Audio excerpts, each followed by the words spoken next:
Hey, good evening YouTube. It's me, Chris, and you are watching Coins in the Wild. Welcome to the channel tonight. Just wanted to take a few minutes this evening and make a follow-up video to our last video. The last time we had a video on this channel, we were actually opening sealed envelopes from the 1956, 57, and 58 U.S. Modern Proof Coin series. And so here's the 1956 that we opened. I wanted to take a few minutes and go ahead and actually remove the coins from the cello pack and try to get a better look at them. Hopefully this video can capture the quality of the coins right up front. As we do this, I wanted to talk about a couple of things that come to mind, and I'm going to talk about something kind of controversial. So I just want to say up front, I hope that I'm not insulting or offending anyone in any way. I'm going to talk about the silver market, and then we'll talk a little bit about the stock market for a minute or two. So without further ado, let's go ahead and get into our opening. And I'm going to go ahead and cut the cello pack with the scissors. And we'll take a look at these coins and get a better look and see what we found. Now the whole reason we're doing this is to see if we can find some coins that might be better quality. And see if it's possible that we've got some deep cameos or some cameo coins. Now right off the bat, I'm going to bring this up to the lens of the camera. Right off the bat, you can tell that we have residue on these 1956 Franklin half proof coin. You can see it all over, and that's from the cello pack. Now the coin itself is in pretty good condition. It does look like there's a bit of a cameo there. Let's turn it over to the reverse and see if we've got something similar going on here. Yeah, there's a bit of a cameo on the reverse as well, but you see the residue from the cello pack. I wanted to get in tight on this just a little bit because I do believe, and maybe you can tell now, I do think this is full bell lines. I do think that that is actually the case here. There is an argument that could be made for full bell lines. So interesting pickup. If you know a little bit more about that than I do, then feel free to comment in the comment section below. But this is our 1956 Franklin half. I'm trying to keep my fingers off of the fields of the coin, and it does look like there's a bit of a cameo on the obverse and on the reverse of the coin, as you can see there. So kind of a nice pickup. Let's go over to our 1956 Washington quarter proof, and again, looking at this, bit of a cameo, but we also have residue from the cello pack on these coins.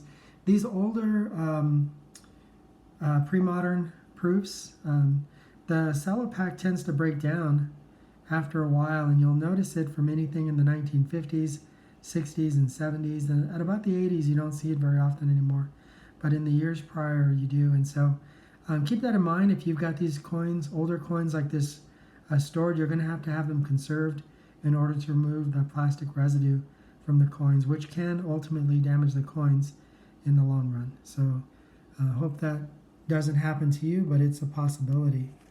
So there's our 1956 Washington quarter. Now we did say we're going to talk a little bit about the silver market. I know there's a lot of coin collectors in the hobby that also collect silver, bullion, and maybe even numismatic silver. I personally am only in numismatic silver now. But reason why I wanted to bring it up is maybe you've noticed, like a lot of people, that the price of silver right now is far disconnected from the stock market and from what's happening with the value of the US dollar. And it just leads me to believe that that's really purposeful. I think that looking back, there have been others that have tried to corner the silver market, like the Hunt brothers, probably 30 years ago or a little longer than that, and it didn't work. And that's because silver is really disconnected from the value of a dollar. And I know a lot of people have collected silver over the years thinking that it was a preservation of wealth, but I sold my silver last fall when it was the right time to sell it, I thought. And when it was I think it was almost $20 an ounce, and I went out on my silver purchases just because I thought it was a good point. I could make a little money or I could break even depending on what I was selling. And I thought it was a good time to go, and so I did. So this is the 1956 Jefferson nickel, and this one's actually in pretty good shape. You can see if I can get in a little tighter, it does have full steps. And it's a nice struck coin. I'm imagining all the proofs do. So that's a nicely struck Jefferson nickel. Just getting back to that subject of silver, though, maybe you think that silver is a preservation of wealth. You hear people say that silver is real money. The dollar is not real money, being that it's fiat currency.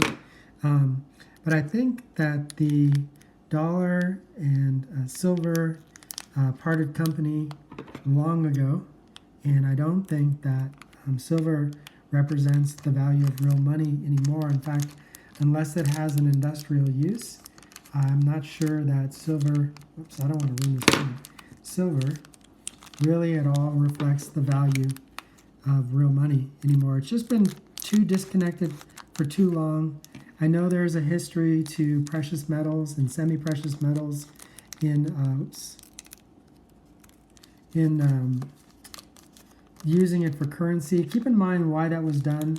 It used to be that gold and silver were traded, and they needed a way to conveniently trade gold and silver, because as you can imagine, sometimes if you're just buying something small, you couldn't get a very convenient or easy way of using silver or gold to purchase something small. And so to make things a little bit easier, they came up with the idea that they would have currency, and that currency would allow them to freely be able to trade for, apples for oranges, so to speak. And then that would allow them to, this is actually a really nice 1956 Lincoln cent. Sorry, excuse me. Pardon me. I don't mean to do that. Apologize.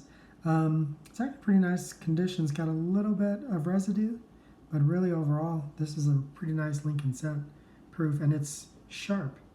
In my hands, the edges. So this coin is really well struck, and I think it shows that a little bit. You can't see it with the video. Hopefully you can. Pretty nice coin, and it's got some cameo to it, as you can see there. So really nice Lincoln cent, 1956 proof Lincoln cent. I'll get a better look at it under the 10 times magnifier later. But getting back to the subject about gold and silver and fiat currency and why they invented fiat currency, it was to make it easier to trade. And as you imagine, that allowed you to trade apples for oranges or horses for oranges, and so to speak, when there wasn't a way to do so conveniently. Now, the reason why I'm showing you the reverse of this Roosevelt dime, just to change the subject for a second, is I do believe that this is full torch, or full bands if you want to call it that.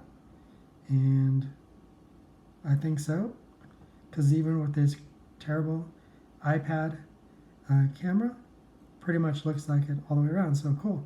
Nice pickup, 1956 Roosevelt dime. I'm going to say full torch, full bands. I'm pretty sure it is, 99% certain.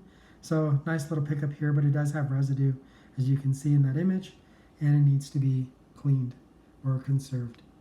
So getting back to why they invented currency like that, it was to allow them to trade more easily. And you can imagine if you were trying to sell a horse or buy a horse or something, and you only had so many apples to trade with, you can imagine it would make it very, very difficult to barter or exchange currency. And so they invented fiat currency, and it was backed by gold and silver. At least that's the way I've been told the story. Maybe you have a little bit different or more information on that, but that'll give you some idea why that happens. But my thinking on it is today that the price of gold and silver and the value, the monetary value, or the connection between the value of a dollar and gold and silver is so far disconnected that I don't think it's ever going to turn around like people think. And so I don't think that you can imagine. I know people are spending more money than the melt value for silver today, but I think that's throwing good money after bad, because in the end, I don't think that silver is ever going to return. Remember, it was never meant to be a creator of wealth. It was meant to be a preservation of wealth. In other words, to prevent the erosion of the dollar in people's minds. That was the idea they had behind it. So I don't ever see silver booming again in price. I don't think you're going to see it above $21 for any reason, melt value we're speaking, for a long, long time, if for any reason at all. And if for the only reason that it might actually occur is there are a lot of industrial uses for silver. A lot of processors and different things use silver. A lot of different types of devices use silver for connections. And so unless there's inflation in acquiring those goods and that are tied to the value of silver, then I don't think that you see the value of silver going up. And remember, that's inflation. So you're not really making anything, you're losing something with silver. So you might find this is kind of a crazy, convoluted argument. I don't know. You might have a lot of ideas of your own. I just don't think that silver and gold are so closely tied to the value of fiat currency anymore that it's actually going to be a creation of wealth as some people imagine it, or even preserving wealth. There's the possibility that silver, because it's used for industrial purposes, could actually diminish in value because of inflation. So just my thinking on the matter. I could be wrong. Like I said, I exited my bullion and precious metal silver back in September when I thought the getting was good. And so I'd like to know your thoughts on that. Well, what do you think about my pickups today? My 1956 Franklin half has a bit of a cameo. My 1956 Lincoln proof cent looks really good. It's very well struck. The edges are very sharp in my hands. In fact, I've never felt a Lincoln cent like that, so that's kind of interesting.